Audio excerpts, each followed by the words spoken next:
মালয়েশিয়ায় আবার বিদেশি শ্রমিক নিয়োগ শুরু করার প্রস্তুতি চলছে। এর মধ্যে মানবাধিকার কর্মী অ্যান্ডি হল সতর্ক করেছেন যে শ্রমিক নিয়োগে একটি দুর্নীতিগ্রস্ত সিন্ডিকেট চক্র আবার সক্রিয় হয়ে উঠেছে।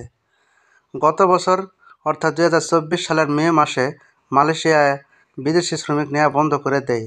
তবে কিছু খাতে যেমন কৃষি ও নিরাপত্তা খাতে নিয়োগ চলছিল। এখন এই নিষেধাজ্ঞা তুলে নেওয়ার কথা হচ্ছে। অ্যান্ডি হল জানান, এই সিন্ডিকেট বাংলাদেশ ও নেপালে শ্রমিক নিয়োগের প্রক্রিয়ায় বড় ধরনের সমস্যা তৈরি করেছিল 2022 থেকে 2024 সালের মধ্যে। অনেক শ্রমিককে মালয়েশিয়ায় আসতে অত্যধিক টাকা দিতে হয়েছিল। কিছু শ্রমিক ভুয়া নিয়োগকর্তার মাধ্যমে আশায় চাকরি পাননি, নিঃস্ব হয়ে পড়েন এবং ঋণের বেড়াজালে বন্দী হয়ে যান।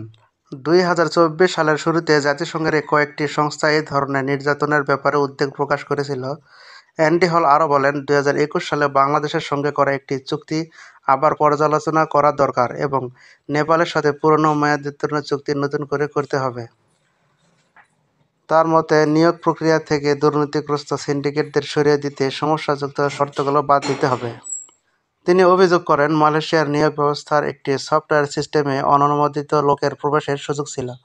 ফলে সিন্ডিকেটগুলো এই সিস্টেম ব্যবহার করে শ্রমিক নিয়ন্ত্রণ করত এবং খরচ বাড়িয়ে দিত। এ নিয়ে সংসদেও সমালোচনা হয়েছে এবং অনেক এমপি ও সংগঠন চেয়েছে এই সিস্টেম বাতিল করে নতুন কিছু চালু করতে।